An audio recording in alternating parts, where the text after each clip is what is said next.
जय हिंद दोस्तों, स्वागत है आपका हमारे YouTube चैनल CGPSC मैदान में। आज हम इस वीडियो में देखने वाले हैं छत्तीसगढ़ इतिहास के 20 महत्वपूर्ण प्रश्नों के बारे में और सभी प्रश्नों को हम विस्तार से एक्सप्लेन करेंगे ताकि आपके लिए कोई भी प्रश्न ना छूटे। ठीक है, आज का ये प्रश्न अभी जो वर्तमान में ट्रेंड चल रहा है उसी प्रकार से प्रश्न लिया गया है। इसी प्रकार से प्रश्न जो है आजकल की परीक्षाओं में पूछा जाता है। तो चलिए शुरू करते हैं। पहला सवाल देख लीजिए, निम्न को सुमेलित कीजिए। ठीक है, निम्न को सुमेलित कीजिए बोल रहा है। एक तरफ दिया हुआ है छत्तीसगढ़ के राजवंश के बारे में और दूसरी तरफ है उसके संस्थापक के बारे में। तो सुमेलित करके यहाँ जो कूट दिया हुआ है उसमें हमको आंसर देना है। ठीक है, तो चलिए देखते हैं इस प्रकार के प्रश्नों को कैसे हम आसानी से सॉल्व कर सकते हैं। इस प्रकार के प्रश्नों को सॉल्व करने का सबसे बेस्ट मेथड होता है एलिमिनेशन मेथड। जैसे कि आप चारों का आंसर नहीं जानते हैं, किसी एक का जानते हैं, तो कैसे एलिमिनेट करके आंसर बना सकते हैं। जैसे मान लीजिए आपको मालूम है कि कलचुरी वंश का संस्थापक कलिंगराज है। ठीक है, एक चीज आपको मालूम है, तो देखिए कैसे बनाएंगे। सी का क्या हो गया? दूसरा। अब ऑप्शन में देख लीजिए कि सी का दूसरा किस में है। तो देखिए सी का दूसरा है ऑप्शन बी में और ऑप्शन नंबर डी में है। तो ठीक है, तो ये सी का दूसरा हो गया ऑप्शन बी और सी, तो सॉरी बी और डी, तो यही हो सकता है। तो यहाँ पे क्या है, ऑप्शन ए और ऑप्शन सी एलिमिनेट हो जाएगा, यानी कि हमारा जो आंसर होगा ऑप्शन बी या ऑप्शन डी होगा।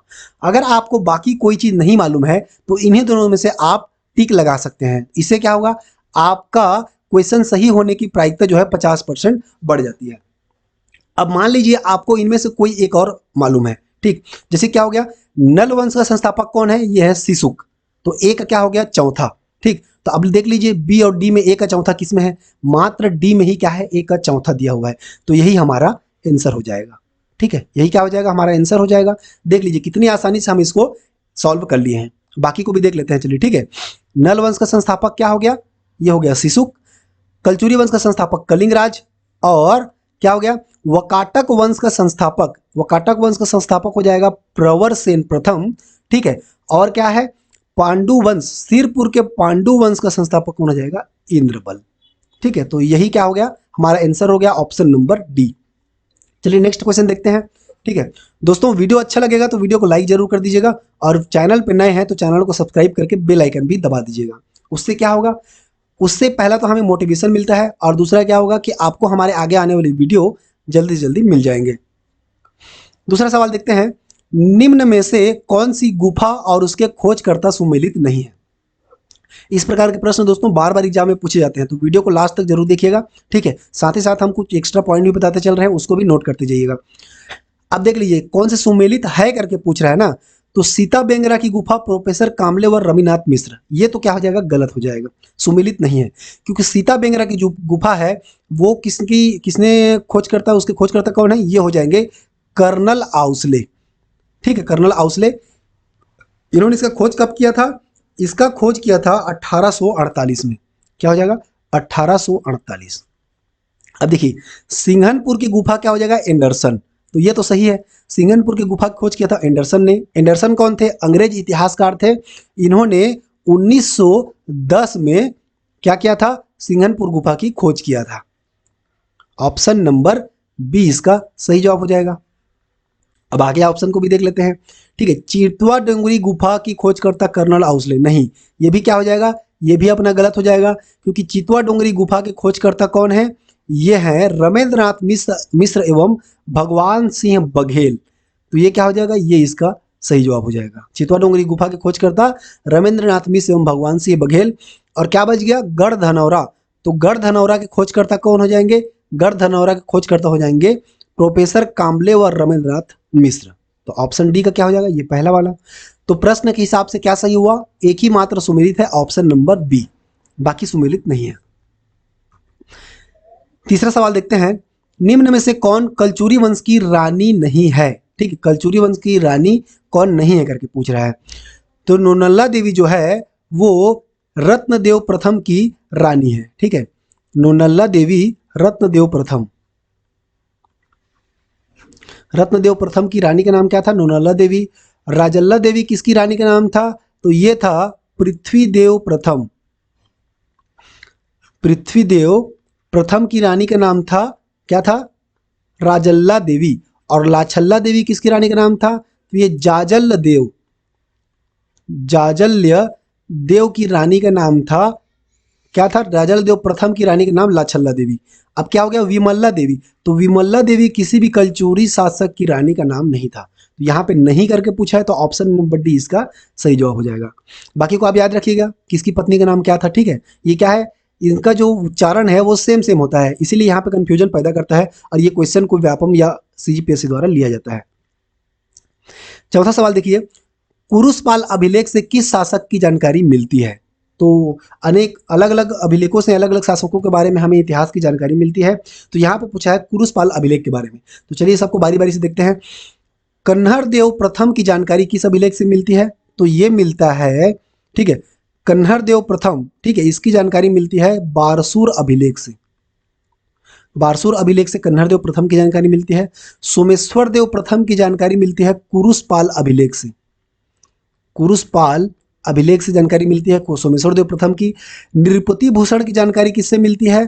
ये मिलती है एर्राकोट, ठीक है, एर्राकोट, जो कि क्या है, एक प्रकार की तेलुगु अभिलेख है, इससे जानकारी मिलती है नृपति भूषण की, ठीक है। और हरिश्चंद्र देव की जानकारी किस अभिलेख से मिलती है? तो ये टेमरा सती अभिलेख से, टेमरा सती अभिलेख से जानकारी मिलती है हरिश्चंद्र देव की, ठीक है। अब इनके बारे में देख लीजिए, चारों यहाँ पे जो दिए हुए हैं, यहाँ से ऑप्शन ए से लेकर के ऑप्शन डी तक, ये चारों कौन से शासक हैं? तो बस्तर के छिंदक नागवंशी शासक हैं। ये बस्तर के छिंदक नागवंशी शासक, छिंदक नागवंशीय शासक हैं ये चारों, ठीक है। और इनके संस्थापक कौन थे? तो छिंदक नागवंशीय संस्थापक किसको कहा जाता है? संस्थापक कहा जाता है दोस्तों नृपति भूषण को। ये क्या हो जाएंगे? संस्थापक, छिंदक नागवंश के। और हरिश्चंद्र देव कौन है? हरिश्चंद्र देव है अंतिम शासक। यहाँ पे अंतिम शासक जो है वो कौन हो जाएंगे? वो हो जाएंगे हरिश्चंद्र देव। पांचवा सवाल देखते हैं, परलकोट विद्रोह के नेतृत्वकर्ता कौन है? तो इतिहास में जितने भी विद्रोह हुए हैं उनके नेतृत्वकर्ता और उस समय स्थित शासक के बारे में प्रश्न पूछा जाता है। तो चलिए देखते हैं। सबसे पहले ऑप्शन क्या है? अजमेर सिंह।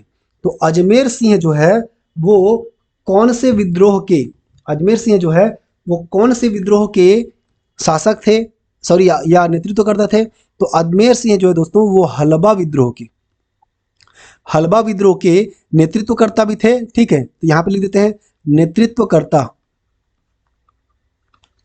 नेतृत्वकर्ता प्लस शासक भी कौन थे? अजमेर सिंह भी थे, ठीक है। तो हलबा विद्रोह के नेतृत्वकर्ता और शासक दोनों थे अजमेर सिंह। दलगंजन सिंह किस विद्रोह से संबंधित है? तो ये है तारापुर विद्रोह से। तारापुर विद्रोह के नेतृत्वकर्ता कौन है? दलगंजन सिंह। और शासक, शासक कौन थे? तो शासक थे दोस्तों भूपाल देव, ठीक है। तारापुर विद्रोह के शासक थे, उस समय शासक थे भूपाल देव और नेतृत्वकर्ता थे दलगंजन सिंह। हिड़मा मांझी किस विद्रोह के नेतृत्वकर्ता थे? तो ये थे मेरिया विद्रोह की, ठीक है, मेरिया विद्रोह के नेतृत्वकर्ता थे। और इस समय इसके शासक कौन थे? ठीक है, तो मेरिया विद्रोह के समय शासक थे भूपाल देव, ठीक है, भूपाल देव। तो यहाँ पे आपको ध्यान देना है कि तारापुर विद्रोह और मेरिया विद्रोह दोनों के समय शासक कौन थे? भूपाल देव थे, लेकिन इसके नेतृत्वकर्ता अलग अलग थे। तारापुर विद्रोह के नेतृत्वकर्ता दलगंजन सिंह और मेरिया विद्रोह के नेतृत्वकर्ता हिड़मा मांझी। अब देखिए गेंद सिंह जो है किस विद्रोह के नेतृत्वकर्ता थे? तो ये थे परलकोट विद्रोह के, परलकोट विद्रोह के नेतृत्वकर्ता थे गेंद सिंह। तो ऑप्शन नंबर डी इसका सही जवाब हो जाएगा, ठीक है। और इस समय शासक कौन थे? है ना, शासक पूछा जाता है। तो परलकोट विद्रोह के समय शासक थे महिपाल देव, ठीक है, महिपाल देव इस समय शासक थे। अब देखिए ये विद्रोह कब कब हुआ था, ये भी प्रश्न में पूछता है ना, तो इसको भी हम बता देते हैं।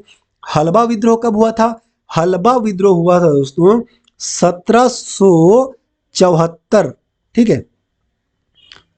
ये क्या हो जाएगा? 1774 से लेकर के 1777 के मध्य में क्या हुआ था? हलबा विद्रोह हुआ था। तारापुर विद्रोह कब हुआ था? ये हुआ था 1842 से लेकर के 1854 के मध्य में हुआ था। और मेरिया विद्रोह हुआ था 1842 से लेकर के 1842 से लेकर के 1863 के मध्य में हुआ था। और परलकोट विद्रोह हुआ था, एग्जैक्ट डेट आपको बताते हैं, ठीक है, 24 दिसंबर 1824 से लेकर के 20 जनवरी 1825 तक परलकोट विद्रोह चला था। तो आपको डेट भी याद रखना है, ठीक है, उसके नेतृत्वकर्ता याद रखना है और उस समय के शासक को भी याद रखना है। तो यहां से 10 से 12 क्वेश्चन बन जाते हैं। छठवां सवाल देखते हैं, बाबू रेवाराम कहाँ के निवासी थे? ये प्रश्न सीजीपीएससी के द्वारा पूछा गया क्वेश्चन है, तो आप समझ सकते हैं कि कितना इंपॉर्टेंट क्वेश्चन है ये, ठीक है। तो बाबू रेवाराम जो है दोस्तों वो कहाँ के निवासी थे? तो बाबू रेवाराम रतनपुर के निवासी थे, ठीक है। ऑप्शन में तो रतनपुर नहीं है, तो आप रायपुर को काट करके क्या कर लीजिए, रतनपुर कर लीजिए। ऑप्शन में रतनपुर नहीं दिया है, ठीक है। तो बाबू रेवाराम जो है वो रतनपुर के निवासी हैं, ठीक है, निवासी थे। ऑप्शन नंबर ए इसका सही जवाब हो जाएगा। अब आगे देखते हैं, ये बाबू रेवाराम थे कौन? तो ये मराठा कालीन लेखक थे, ठीक है। ये कौन थे? मराठा कालीन लेखक, मराठा कालीन लेखक कौन थे? बाबू रेवाराम।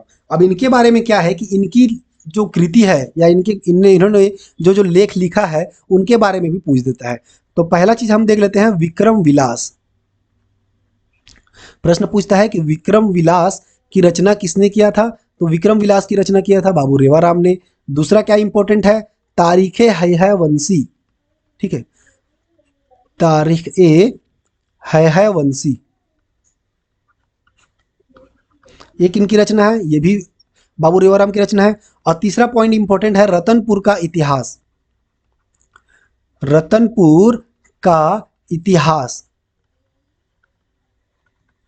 इसकी रचना किसने किया था? ये भी बाबू रेवाराम ने किया था। तो तीनों इंपॉर्टेंट आपको याद रखना है। अगला सवाल देखते हैं, छत्तीसगढ़ की सबसे प्राचीन गुफा क्या है? ठीक है, 4 ऑप्शन दिए हैं, कुटुमसर की गुफा, बोतल्दा की गुफा, सिंघनपुर की गुफा या फिर इनमें से कोई नहीं। तो इसको थोड़ा सा विस्तार से देखते हैं। देखिए, अगर आपसे पूछे कि भारत की सबसे बड़ी भूमिगत गुफा, यहाँ पे छत्तीसगढ़ के बारे में पूछ रहा है, लेकिन छत्तीसगढ़ का तो होगा ही, साथ ही भारत की सबसे बड़ी भूमिगत गुफा, भारत की सबसे बड़ी भूमिगत गुफा क्या हो जाएगा? भारत की सबसे बड़ी भूमिगत गुफा कौन सा हो जाएगा? कुटुमसर की गुफा। और ये विश्व की 7वीं सबसे बड़ी गुफा, ठीक है। भारत की सबसे बड़ी भूमिगत गुफा पूछे तो क्या हो जाएगा? कुटुमसर की गुफा। और ये विश्व की 7वीं सबसे बड़ी भूमिगत गुफा है, ठीक है, जिसकी कुल लंबाई है 4500 फीट। इसकी कुल लंबाई कितनी है? 4500 फीट है। और ये क्या है? प्रकृति द्वारा निर्मित गुफा है, कुटुमसर की गुफा, ठीक है। ये किसके द्वारा निर्मित है? प्रकृति के द्वारा, पूर्णतः पानी के कटाव से बना हुआ गुफा है। अब देखिए, बोतल्दा गुफा क्या है? अगर आपसे पूछता है कि छत्तीसगढ़ की सबसे लंबी पहाड़ी गुफा, छत्तीसगढ़ की सबसे लंबी पहाड़ी गुफा, छत्तीसगढ़ की सबसे लंबी पहाड़ी गुफा क्या हो जाएगा? ये हो जाएगा बोतल्दा की गुफा। और अगर आपसे पूछता है छत्तीसगढ़ की सबसे प्राचीन गुफा, तो छत्तीसगढ़ की सबसे प्राचीन गुफा क्या हो जाएगा? सिंघनपुर की गुफा। तो ऑप्शन नंबर सी जो है इसका सही जवाब हो जाएगा, ठीक है। सिंघनपुर की गुफा कहाँ स्थित है? ये है ये है रायगढ़ जिले में, ठीक। और प्राचीन क्या है? सिंघनपुर की गुफा है। और इसके बाद नाम आता है कबरा पहाड़ का। सबसे प्राचीन सिंघनपुर का है और उसके बाद में है कबरा पहाड़। तो इसको भी आपको याद रखना है।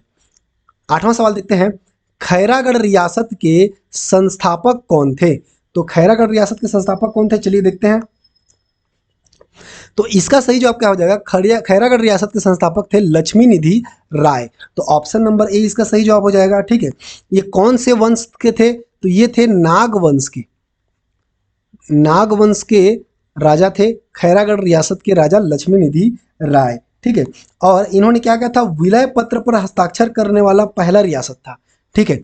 आप जानते हैं जब भारत आज़ाद हुआ उस समय क्या किया जाता था? जितने भी रियासत थे उसको सबको भारत में मिलाने के लिए विलय पत्र पर सभी रियासतों के राजाओं से हस्ताक्षर लिया जाता था, ठीक है। विलय पत्र पर हस्ताक्षर करने वाले सबसे पहले राजा थे, ठीक है। और इन्होंने कब किया था विलय पत्र पर हस्ताक्षर?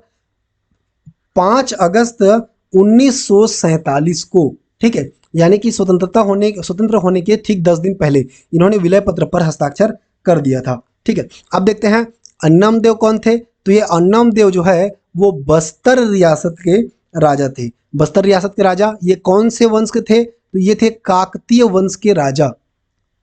काकतीय वंश के राजा थे। सिंहराज, सिंहराज कौन से रियासत के राजा थे? तो ये थे कांकेर रियासत के राजा। कांकेर रियासत के राजा, ठीक है। और ये कौन से वंश के थे? तो ये सोमवंशीय शासक थे। सोमवंश, ठीक है। यहां पे डिफरेंस करने के लिए कलर चेंज कर देते हैं। ये काकतीय वंश के थे, ठीक। ये कौन से? नागवंश के थे। और सिंहराज जो है वो सोमवंशीय शासक थे। अब क्या बचा? महंत हरिदास। तो ये महंत हरिदास जो है ये राजनांदगांव रियासत के राजा थे। किसके राजा थे? ये राजनांदगांव रियासत के राजा कौन थे? महंत हरिदास। और ये कौन से वंश के थे? तो ये थे बैरागी वंश। बैरागी वंश के राजा थे। ठीक है, तो यहाँ पे आपको याद क्या क्या रखना है? यहाँ पे याद रखना है कि कौन सी रियासत के राजा कौन कौन थे। ठीक है, खैरागढ़ रियासत के राजा लक्ष्मीनिधि राय, बस्तर रियासत के राजा अन्नमदेव, कांकेर रियासत के राजा सिंहराज और राजनांदगांव रियासत के राजा महंत हरिदास। और ये कौन कौन से वंश से संबंधित है ये भी आपको याद रखना है। लक्ष्मीनिधि राय नागवंश, ठीक है, अन्नमदेव काकतीय वंश, सिंहराज सोमवंश और महंत हरिदास ये बैरागी वंश के थे। और एक और इंपॉर्टेंट पॉइंट याद रखना है, लक्ष्मीनिधि राय जो है जो कि खैरागढ़ रियासत के राजा थे, इन्होंने विलय पत्र पर हस्ताक्षर सर्वप्रथम किया था। कब किया था? 5 अगस्त 1947 को। इसको भी आपको याद रखना है। 9वां सवाल देख लेते हैं। किस नगर का प्राचीन नाम डांडोरा था? ये बहुत इंपॉर्टेंट सवाल है दोस्तों। किस नगर का प्राचीन नाम डांडोरा था? चलिए देख लेते हैं। तो बस्तर नगर का प्राचीन नाम क्या था? बस्तर का प्राचीन नाम था भ्रमरकोट। ठीक है, भ्रमरकोट। सरगुजा का प्राचीन नाम था डांडोरा। ठीक, रतनपुर का प्राचीन नाम क्या था? रत्नपुर। रतनपुर का प्राचीन नाम था रत्नपुर। इसका और भी बहुत सारा प्राचीन नाम है, लेकिन आपको इंपॉर्टेंट पॉइंट याद रखेगा, रत्नपुर। सिरपुर का प्राचीन नाम क्या था? चित्रांगदपुर। ठीक है, चित्रांगद। चित्रांगदपुर किसका प्राचीन नाम था? सिरपुर का, या इसी को प्राचीन काल में श्रीपुर भी कहा जाता था। ठीक है, तो चारों को याद रखना है। तो डांडोरा क्या हो गया? सरगुजा का नाम था। ऑप्शन नंबर 20 का सही जवाब हो जाएगा। अगला है 10वां सवाल। महिषासुर मर्दिनी मंदिर का निर्माण किसने करवाया था? ठीक, तो महिषासुर मर्दिनी मंदिर का निर्माण किसने करवाया था? तो इसका निर्माण करवाया था रत्नदेव प्रथम ने। ऑप्शन नंबर ए इसका सही जवाब हो जाएगा। कहाँ करवाया था? लाफागढ़ में। लाफागढ़ में महिषासुर मर्दिनी मंदिर का निर्माण करवाया था रत्नदेव प्रथम ने। ठीक,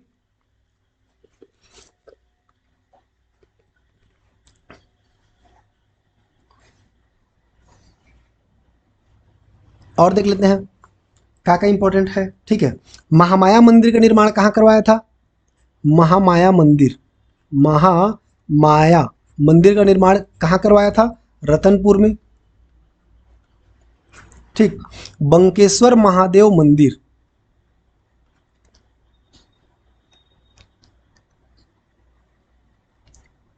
पहले देखिए इन्होंने क्या क्या निर्माण करवाया था। लाफागढ़ में क्या करवाया था? महिषासुर मर्दिनी मंदिर का निर्माण करवाया था। और क्या निर्माण करवाया था? महामाया मंदिर। महामाया मंदिर कहाँ करवाया था? रतनपुर में। ठीक, और बंकेश्वर महादेव मंदिर।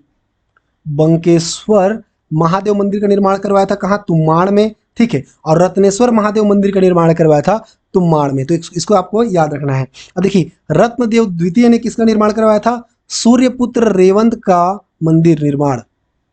सूर्यपुत्र रेवंत, सूर्यपुत्र रेवंत मंदिर का निर्माण किसने करवाया था? रत्नदेव द्वितीय ने करवाया था। कहाँ करवाया था? कोटगढ़ में।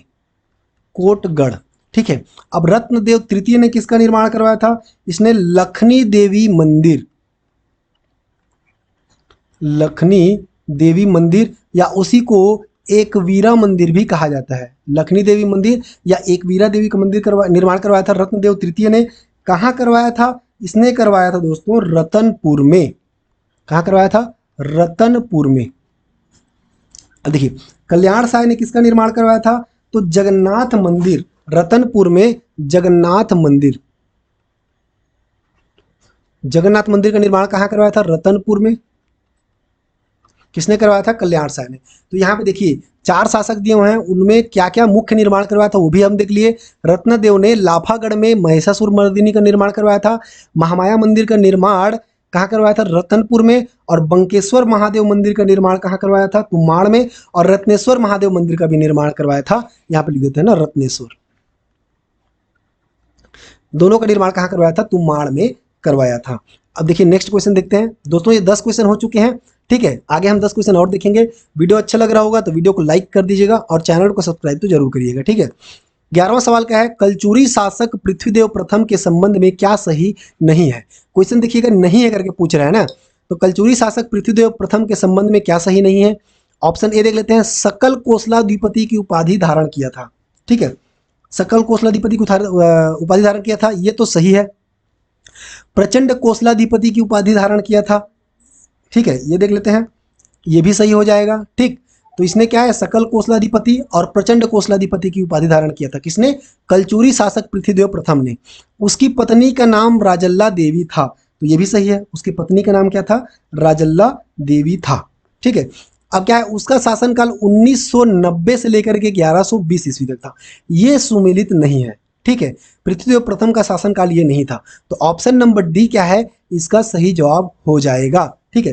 देख लेते हैं इसका शासनकाल कब से कब तक था। तो इसका शासनकाल था दोस्तों 1065 से लेकर के 1090 तक, ठीक है। इसका शासनकाल था 1065 से लेकर के 1090 ईस्वी तक इसका शासनकाल था, ठीक है। अब यहाँ पे 1090 से 1120 ईस्वी दिया है, वो किसका शासनकाल था? तो ये था जाजल देव प्रथम का। जाजल्य देव प्रथम का जो शासनकाल था वो था 1090 से लेकर के 1120 ईस्वी तक, तो इसको भी आपको याद रखना है। अगला सवाल है, छत्तीसगढ़ की प्रथम महिला शासिका कौन थी? दोस्तों ये प्रश्न आपको क्या है, थोड़ा सा कठिन लग रहा होगा, लेकिन आप यकीन कीजिए परीक्षा में प्रश्न इसी प्रकार के पूछे जाते हैं, ठीक है। तो इसको आप अंत तक जरूर देखिएगा और अच्छे से नोट डाउन भी कर लीजिएगा। छत्तीसगढ़ की प्रथम महिला शासिका कौन थी? Option A Kusumlata Devi, option B Chandra Kumari Devi, option C Prafulla Kumari Devi, या ऑप्शन डी इनमें से कोई नहीं। तो चलिए देखते हैं, इसका सही जवाब हो जाएगा ऑप्शन नंबर सी प्रफुल्ल कुमारी देवी।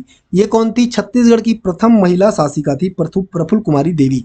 अब इनके बारे में देखते हैं, इनके पिता का नाम क्या था? इनके पिता का नाम था दोस्तों रुद्र प्रताप देव। पिता का नाम था रुद्र प्रताप, रुद्र प्रताप देव इनकी पिता का नाम था। माता का नाम क्या था? इनकी माता का नाम था, देखिए रुद्र प्रताप देव की जो है दो पत्नियां थी, एक थी कुसुमलता और एक थी चंद्र कुमारी देवी, ठीक है। माता का नाम कौन था? एक तो हो गया कुसुमलता, ठीक, ये रुद्र प्रताप देव की दो बीवियां थी, इसको इस प्रकार से लिख देते हैं, ठीक है। ये उसके पिता हो गई और इनकी दो पत्नियां थी, कौन कौन से? एक तो हो गई कुसुमलता देवी और दूसरा हो गई चंद्र कुमारी देवी। तो चंद्र कुमारी देवी कौन थी? ये है प्रफुल्ल कुमारी देवी की माता थी। ये क्या याद रखना है, अच्छे से देख लीजिए, ठीक है। छत्तीसगढ़ की प्रथम महिला शासिका कौन? प्रफुल्ल कुमारी देवी। इनके पिता का नाम रुद्र प्रताप देव, रुद्र प्रताप देव की दो पत्नियां कौन कौन सी? कुसुमलता देवी और चंद्र कुमारी देवी। तो चंद्र कुमार देवी जो है वो प्रफुल्ल कुमारी देवी की माता का नाम था, तो इसको भी आपको याद रखना है, ठीक है। अगला सवाल है, किस शासक ने सकल कोसलाधिपति की उपाधि धारण नहीं किया था?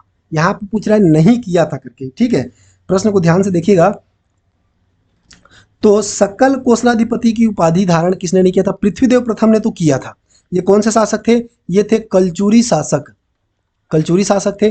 तीवर देव ने भी सकल कोसलाधिपति की उपाधि धारण किया था। ये कौन से शासक थे? तो ये थे पांडु वंशीय शासक। कौन थे? पांडु वंशीय शासक थे तीवर देव। और महाशिवगुप्त चतुर्थ ये कौन से शासक थे? तो ये ओडिशा के सोमवंशीय शासक थे, ओडिशा के सोमवंशीय शासक ठीक है, और इन्होंने सकल कोसलाधिपति की उपाधि धारण नहीं किया था। तो ऑप्शन नंबर सी इसका सही जवाब हो जाएगा। पृथ्वीदेव प्रथम और तीवरदेव दोनों ने सकल कोसलाधिपति की उपाधि धारण किया था। प्रश्न क्रमांक 14 है, छत्तीसगढ़ मित्र के संबंध में क्या सही नहीं है? नहीं है करके पूछ रहा है, ठीक है। तो देख लीजिए, क्या है, यह एक मासिक समाचार पत्र था। ये तो क्या है, ये सही है, क्योंकि यह एक मासिक समाचार पत्र था। इसके संपादक माधवराव सप्रे व रामाराव चिंचोलकर थे, ठीक है। तो ये भी सही है, माधवराव सप्रे संपादक थे और उनके सहयोगी थे रामाराव चिंचोलकर। ऑप्शन सी देख लीजिए, यह छत्तीसगढ़ का प्रथम साप्ताहिक समाचार पत्र था। ये गलत हो जाएगा, क्योंकि छत्तीसगढ़ मित्र जो है वो मासिक समाचार पत्र था। तो ऑप्शन नंबर सी जो है इसका सही जवाब हो जाएगा, ठीक है। लेकिन इसके पहले क्या करते हैं, ऑप्शन नंबर डी भी देख लेते हैं। इसकी शुरुआत 1900 में हुआ था, तो ये भी सही है। तो ऑप्शन नंबर सी इसका सही जवाब हो जाएगा। प्रश्न क्रमांक 15 देखते हैं, भोरम देव मंदिर के संबंध में गलत कथन को पहचानिए। तो चलिए देख लेते हैं। इसका निर्माण 1089 ईस्वी में हुआ था, यानी कि 11वीं शताब्दी में हुआ था। ये सही है, ये सही कथन है, ठीक है। इसका उपनाम क्या है, तो भोरम देव मंदिर का उपनाम है छत्तीसगढ़ खजुराहो। ये भी सही है। भोरम देव मंदिर का निर्माण कलचुरी वंश के शासकों ने करवाया था, तो ये गलत हो जाएगा, ठीक। भोरम देव मंदिर का निर्माण जो है कलचुरी वंश के शासकों ने नहीं करवाया था। किसने करवाया था, फड़ी नाग वंश के शासकों ने, फड़ी नाग वंशीय शासकों ने करवाया था। तो ठीक है, अगला क्या है, इसकी शैली क्या है, नागर शैली में निर्मित है। तो ये भी सही हो जाएगा। साथ ही साथ ये देखिए, ये नागर शैली में निर्मित है, इसी को बोला जाता है चंदेल शैली, ठीक, चंदेल शैली। या अगर आपको सप्तभूमि शैली भी दे, सप्तभूमि शैली, तो ये तीनों सही हो जाएगा, ठीक है। तीनों को आपको याद रखिएगा। तो प्रश्न के हिसाब से क्या है, गलत कथन है option number C. Option C इसका सही जवाब हो जाएगा। प्रश्न क्रमांक 16 देखते हैं, ठीक है। निम्न में से कौन मैकल के सोमवंश का शासक नहीं है? नहीं है करके पूछ रहा है ना। चलिए देखते हैं। देखिए, जयबल जो है वो मैकल के सोमवंश का शासक है। वत्सबल भी शासक है। भुजबल जो है ये मैकल सोमवंश का शासक नहीं है। और भरत बल भी जो है ये भी मैकल के सोमवंश का शासक है। तो ऑप्शन नंबर सी इसका सही जवाब हो जाएगा, भुजबल, ठीक है। अब देखिए, इसके बारे में कुछ इंपॉर्टेंट पॉइंट देखते हैं। भरत बल ने जो है किससे शासक विवाह किया था, लोक प्रकाशा, लोक प्रकाशा से विवाह किया था भरत बल ने, ठीक है। और ये लोक प्रकाशा कौन थी, ये थी सरभपुरीय राजकुमारी, सरभपुरीय राजकुमारी थी। सरभपुरी राजकुमारी कौन थी, लोक प्रकाशा, जिसका विवाह था हुआ था भरत बल से, ठीक है। अब भरत बल के दो पुत्र होते हैं, ठीक है। भरत बल के दो पुत्र होते हैं, कौन कौन से, पहला होता है सूरबल, पहला पुत्र का नाम है सूरबल, और दूसरे पुत्र का नाम क्या है, दूसरे पुत्र का नाम है उदयन। अब हमको ये क्यों बता रहे हैं उसके पुत्रों के बारे में, ठीक है, क्योंकि देखिए उदयन जो है कौन था, भरत बल के पुत्र था उदयन। और यही उदयन जो है आगे चल करके क्या बनता है, ये बनता है सिरपुर के पांडु वंश का आदि पुरुष, ठीक है, आदि पुरुष बनता है। किसका, सिरपुर के पांडु वंश का, सिरपुर के पांडु वंश का आदि पुरुष कौन बनता है, उदयन। और ये कौन था, भरत बल का पुत्र था। तो इसको आपको याद रखना है, ठीक है। और सिरपुर के पांडु वंश का संस्थापक अगर आपसे पूछे तो हो जाएगा इंद्रबल, ठीक है। अब चलिए 17वां सवाल देखते हैं। सातवाहन कालीन काष्ठ स्तंभ किस स्थान से मिले हैं, ठीक है। तो सातवाहन कालीन काष्ठ स्तंभ जो है दोस्तों वो किरारी नामक स्थान से मिले हैं। किरारी एक गांव का नाम है जो वर्तमान में शक्ति जिले में स्थित है, ठीक है, शक्ति जिले में स्थित है। पूर्व में कहाँ था, ये था जांजगीर चांपा जिले में, पूर्व में ये जांजगीर चांपा जिले में स्थित था। कौन सा, किरारी ग्राम, ठीक है। लेकिन वर्तमान में ये शक्ति जिले में आता है, ठीक है। अब इसमें जो है एक काष्ठ स्तंभ प्राप्त हुआ है, जिसमें जो लेख लिखा हुआ है वो किस भाषा में है, वो है प्राकृत भाषा में, प्राकृत भाषा में। और उसकी लिपि क्या है, उसकी लिपि है पाली भाषा में। प्राकृत भाषा क्या है, प्राकृत जो है भाषा है और उसकी लिपि है पाली लिपि में लिखी हुई है। अब इसका खोज कब हुआ था, इसका खोज हुआ था तालाब की खुदाई के दौरान 1921 में, ठीक है, तालाब का नाम क्या था? ठीक है, तालाब का नाम तो इम्पोर्टेंट नहीं है, लेकिन इतना आपको याद रखना है कि इसकी खुदाई जो है, तालाब की खुदाई की जा रही थी, उसी समय ये काष्ठ स्तंभ प्राप्त हुआ था। अब ये कौन से कालीन है? तो ये सातवाहन कालीन काष्ठ स्तंभ है। ठीक है, अब यहाँ पे इंपॉर्टेंट पॉइंट देख लीजिए, सातवाहन कालीन राजधानी अगर आपसे पूछता है, सातवाहन कालीन शासकों की राजधानी कहाँ थी? तो राजधानी थी प्रतिष्ठान। सातवाहन कालीन शासकों की राजधानी प्रतिष्ठान। ये प्रतिष्ठान कहाँ है? महाराष्ट्र में, महाराष्ट्र में है। लेकिन अगर आपसे क्षेत्रीय राजधानी पूछे, ठीक है, क्षेत्रीय राजधानी, तो क्षेत्रीय राजधानी क्या हो जाएगा? क्षेत्रीय राजधानी हो जाएगा दोस्तों, ये हो जाएगा मल्हार। क्षेत्रीय राजधानी क्या हो जाएगा? मल्हार। तो इतने सारे पॉइंट को आपको याद रखना है। 18वां सवाल है, निम्न में से कौन जैन धर्म से संबंधित स्थल नहीं है करके पूछ रहा है। ठीक है, तो चलिए देख लेते हैं। आरंग जो है वो जैन धर्म से संबंधित स्थल है, नगपुरा भी जैन धर्म से संबंधित स्थल है, और ऋषभ तीर्थ भी जैन धर्म से संबंधित स्थल है। लेकिन यहाँ पे आप देख लीजिए क्या हो जाएगा, तुरतुरिया जो है वो जैन धर्म से संबंधित स्थल नहीं है। तो ऑप्शन डी इसका सही जवाब हो जाएगा। तुरतुरिया जो है वो बौद्ध धर्म से संबंधित स्थल है। ठीक है, बौद्ध धर्म से संबंधित स्थल है। अब देख लेते हैं, आरंग जो है वो रायपुर के समीप में स्थित है। ठीक है, इसका उपनाम क्या है? मंदिरों की नगरी। ठीक है, ये पांचवें तीर्थंकर, पांचवें तीर्थंकर, ठीक है, पांचवें तीर्थंकर कौन थे? सुमतिनाथ, सुमतिनाथ से संबंधित है। और 24वें तीर्थंकर महावीर स्वामी से संबंधित है। ठीक है, नगपुरा कहाँ है? ये नगपुरा है दुर्ग जिले में।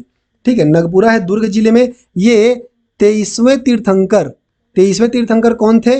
ये थे 23वें तीर्थंकर पार्श्वनाथ, 23वें तीर्थंकर पार्श्वनाथ से संबंधित है। और ऋषभ तीर्थ जो है ये क्या है? वर्तमान में इसको गुंजी कहा जाता है, गुंजी या दमोदरहा, दमोदरहा। ठीक, ये शक्ति जिले में स्थित है। ये प्रथम तीर्थंकर ऋषभ देव से संबंधित स्थल है। और तुरतुरिया जो है वो बौद्ध धर्म से संबंधित स्थल है। 19वां सवाल देख लेते हैं, निम्न में से कौन सी गुफा सरगुजा जिले में नहीं है? ठीक, तो सीता बेंगरा गुफा जो है वो सरगुजा जिले में स्थित है। ठीक है, बिलद्वार गुफा, तो बिलद्वार गुफा जो है दोस्तों वो कहाँ है? यह सूरजपुर जिले में, सूरजपुर जिले में स्थित है। और लक्ष्मण बेंगरा गुफा भी सरगुजा जिले में स्थित है। जोगी मारा गुफा भी सरगुजा जिले में स्थित है। तो इसका सही जवाब क्या हो जाएगा? ऑप्शन नंबर बी, बिलद्वार गुफा, यही क्या हो जाएगा? सही जवाब हो जाएगा। देखिए, सरगुजा जिले में एक और गुफा है, यहाँ पे ई करके लिख लीजिए। सरगुजा जिले में एक और गुफा कौन सा है? दरबार गुफा, दरबार गुफा, ये भी कहाँ स्थित है? ये भी सरगुजा जिले में स्थित है। और आज का हमारा अंतिम सवाल देख लीजिए, छत्तीसगढ़ में सूबा शासन के अंतर्गत निर्मित प्रथम सूबेदार कौन थे? Option A Venkoji Bhosale, option B Mahipat Rao Dinkar, option C Yadav Rao Dinkar, या फिर ऑप्शन डी जेनकिंस। तो सूबा शासन के अंतर्गत निर्मित प्रथम सूबेदार कौन थे? चलिए देख लेते हैं। तो वेंकोजी भोसले, सबसे पहले देखते हैं। वेंकोजी भोसले जो है छत्तीसगढ़ में सूबा शासन के सूत्रधार थे। ठीक है, वेंकोजी भोसले छत्तीसगढ़ में सूबा शासन के सूत्रधार थे। और महिपत राव दिनकर कौन थे? प्रथम सूबेदार, प्रथम सूबेदार कौन थे? महिपत राव दिनकर। अगर आपसे पूछे कि अंतिम सूबेदार, ठीक है, सूबा शासन के अंतिम सूबेदार कौन थे? अंतिम सूबेदार थे यादव राव दिनकर। और जेनकिंस कौन थे? इन्होंने छत्तीसगढ़ में सूबा शासन की समाप्ति कर दिया था। तो यहाँ पे 4-5 पॉइंट ध्यान देना है। सूबा शासन के सूत्रधार वेंकोजी भोसले, प्रथम सूबेदार महिपत राव दिनकर, अंतिम सूबेदार यादव राव दिनकर, और इसकी समाप्ति किसने किया था? जेनकिंस ने किया था। तो इसका सही जवाब क्या हो जाएगा? Option number B, Mahipat Rao Dinkar. तो दोस्तों ये रहे आज के 20 महत्वपूर्ण प्रश्न। उम्मीद है आपको वीडियो अच्छा लगा होगा। वीडियो अच्छा लगा होगा तो कमेंट करके जरूर बताइएगा। ठीक है। और वीडियो को लाइक और चैनल को सब्सक्राइब जरूर कर दीजिएगा। मिलते हैं अगले वीडियो में, तब तक के लिए जय हिंद।